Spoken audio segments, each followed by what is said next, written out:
Authors and artists work really hard on their stuff, so please support them using the links below. Big thanks to Rusted Zeus for signing up for a YouTube membership. We appreciate your help, man.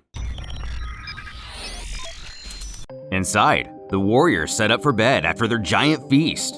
Vegeta growling he refuses to share his room. Goku quelling his concerns, pointing out how big this apartment is. Plus, Piccolo wanted to sleep outside, so they have even more space because of that.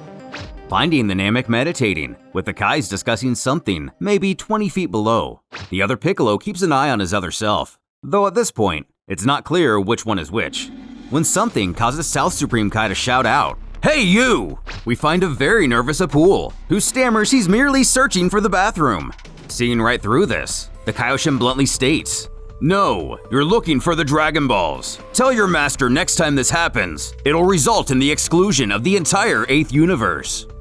Rejoining the Space Lord himself, Frieza has gotten his whole crew in on the plan. One of his henchmen explaining nothing was found in the bleachers or corridors of the other universes, and only the main building of the Vargas remains to be checked.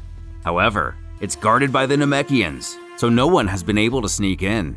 That's when Birder, fastest of the universe, chimes in, explaining for not the 90th time, he's the fastest in the universe, and no one is faster than he.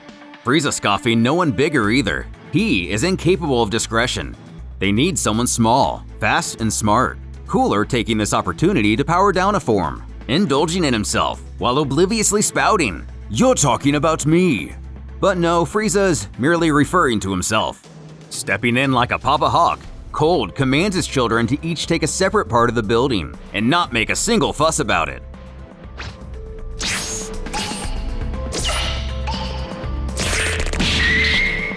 Taking a surprise hit. We see what looks like the people's elbow of Vegito crashing down on Cooler's head, laughing. "Who are you going to complain to? Now, let's go after the brother." Sensing him out, he notices the other is not alone, while the Frost Demon scopes through a safe. Someone sneaks up on him, but not Vegito.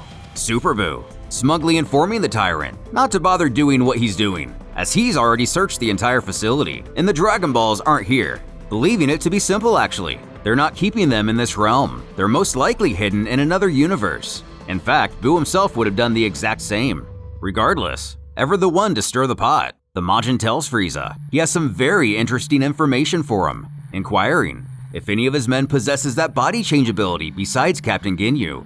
Still a bit rattled, the Emperor clamors no one does, causing Boo to explain one member of Universe 8 is not in their original body. As Frieza demands to know who, Super Boo taunts that's for him to find out on his own. In the apartment of Group 13, the familiar Saiyans do a lot of nothing to pass the time when they get a knock on the door. Of all people, Gohan. Vegeta scowls, asking who gave him permission to enter. Laying eyes on Raditz, he thinks back to their only meeting. In a way, he set forth a giant chain of motions, changing the young half-Saiyan's life from a paradise to a nightmare in the blink of an eye. Then Nappa, having similar feelings to the bald brute as his dear uncle. This is the man who killed nearly all of his father's friends, remembering the fear he once struck into him as a toddler. Vegeta again growling he answered the question, or brought back to that sucker punch, or knee on Namek. Thinking to himself, he knows he's stronger than all of these fools now. Then finally piping up, he wants to talk to Kakarot. Furthering, he has a proposal they should find very interesting. But first, a challenge. And if they are real Saiyans, they won't be able to refuse. Himself, against all 4 of them. But as to not break the rules of the tournament, it won't be a fight, but instead, an arm wrestling match. Which is the most Gohan thing I've seen since Resurrection F. Introducing himself properly as his iteration of Universe 18, and not really helping his case. Or maybe so. He explains he's not fighting in the ring because he's the weakest of his group.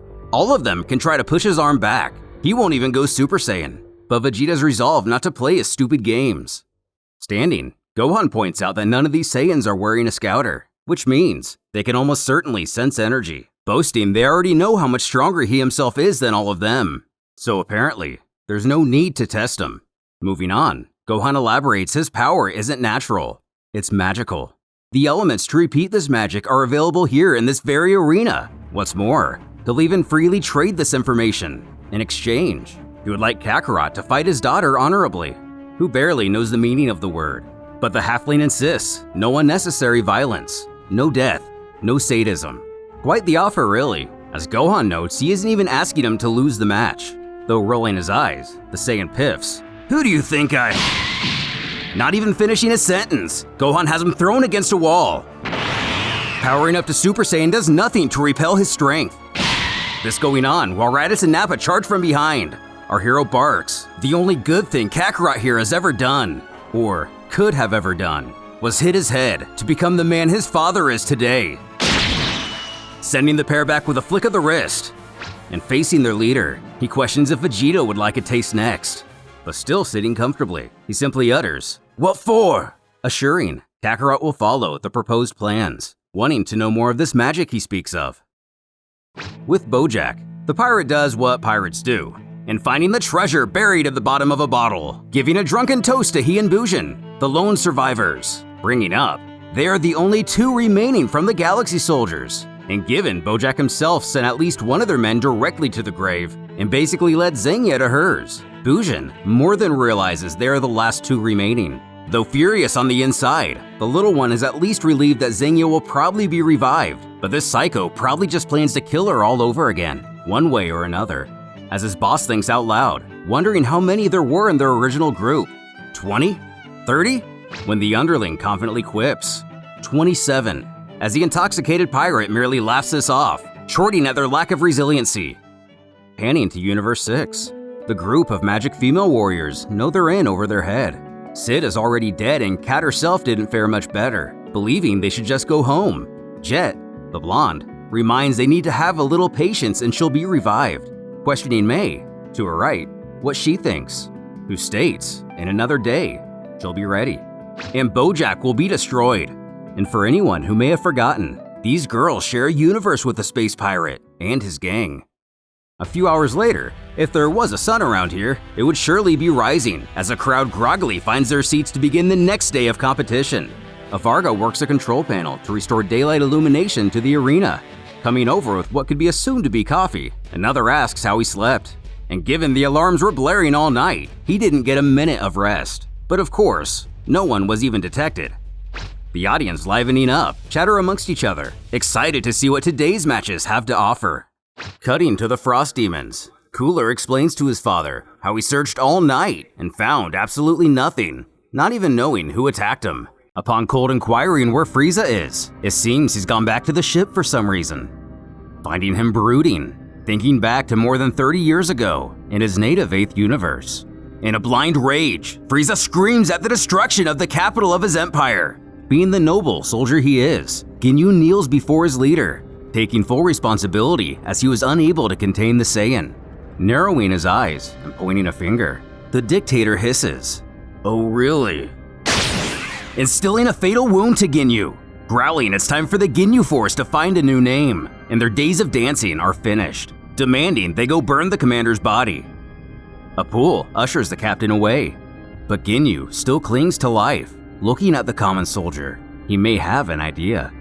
Though he managed to prove more than stealthy the previous 3 decades, the Emperor now feels it's obvious. Ginyu lives on. But in whose body does he reside? In the audience, a boy points out to his mother that the fighters are emerging, who seems less than interested. Goten shouting for his father to leave the breakfast and come on out already. Krillin, having his bias, scoffs the Saiyans got here before him. But behind he and Tien, we find Old Kai doesn't change no matter what incarnation he is, having, quote, accidentally walked into the wrong room, presumably during a vulnerable time, and has gotten a good whack to the face from Videl. Boo zips out in his eternal loneliness, as simultaneously, 17 tries to get his sister to tag along. Today, he's going to kill Son Goku. She should at least come and see. But she warily explains she's boycotting this stupid tournament, refusing to spectate. Maybe Yamcha has gotten to her after all. Universe 16 coming out. Gohan explains to Videl he spoke to the Kaioshins last night, who questions if they agreed, but nothing more is expanded upon. Piccolo takes notice on how Cell hasn't moved an inch since the previous day.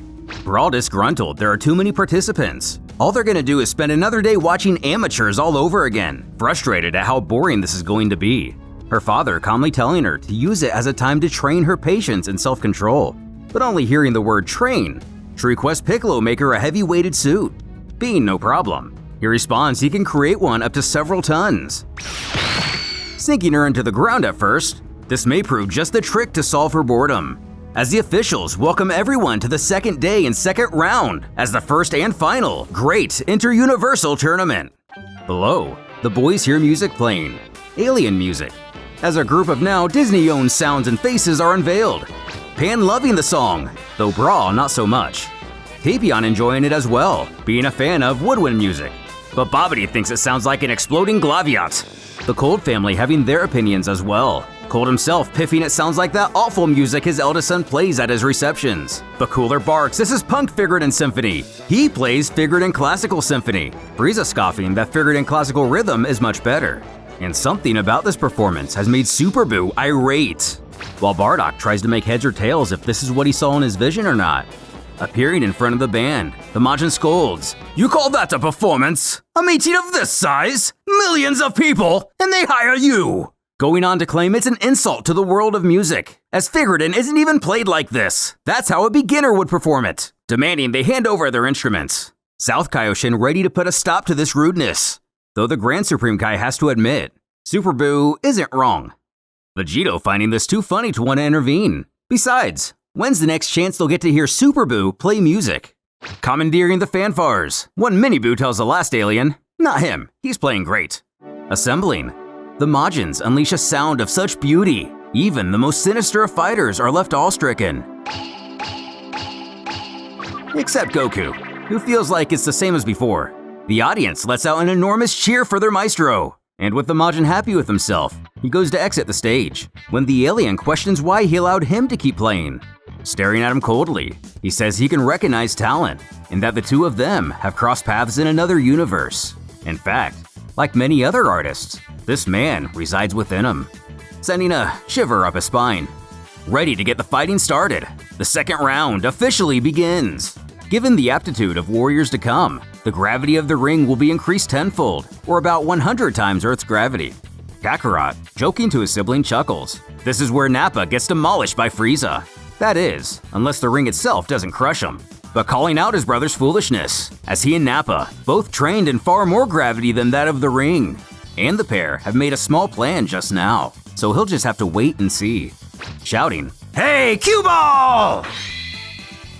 Turning to face the Saiyan, Cooler can't help but smirk. As Nappa also laughs, he looked over on the spot, chiding this little one knows when he's called, but tells the Frost Demon not to worry, as he's bald too. But at least he's not a midget. Going on, "Well, I was just coming over to introduce myself to my opponent and former boss, but I guess Little Chief would be more like it." Mocking, there are so many universes filled with Saiyans here, but only one Frost Demon group. Asking if he's ashamed. Getting furious, Frieza promises he's going to kill him as soon as they're in the ring. Nappa merely telling him to dream on, he won't even be able to touch him. What's more, the bald warrior scoffs. Everyone here is above the dreaded Space Lord, and he's not even talking about height. Frieza won't be able to land a single hit in this entire tournament, only getting the Emperor more and more worked up, wanting nothing greater than to make Nappa pay for not having withdrawn. As their banter hits an apex, the officials usher them to enter the fighting area. "Do you still have your flying seats? For a long time, it was the belief you were a cripple." Both having touched down, Frieza sprinting full force to tear him limb from limb. "Oh, by the way, I give up." Confused, Raditz and Nappa's plan is revealed. If the Space Lord was to hit him now, he would be disqualified, leaving the tyrant more fuming than ever. As Frieza wins the battle, the Saiyans get a victory of their own, in the best way they probably could have in this scenario. Touching down in his own group, Burter questions if his master is okay. Not hesitating to take his anger out on anyone, Varga cries out in shock, but Frieza bellows it's his own universe. It's allowed. This brings Goku of R18 and 17 from 14, and 18 has changed her mind after all, deciding to at least watch the matches. Her brother elated to finally get his chance to come full circle with this unfulfilled desire. Face to face, the android speaks. "Kill Goku. I'm not doing it for Jiro. I'm doing it for me." Goku himself pointing out, it's weird the two of them never actually fought. Well, until... One-shotting the cyborg, Goku wins by knockout. 18, completely aghast by the effortless victory. Yamcha looking at her in the background, slyly questioning. So darling, still no interest in my help?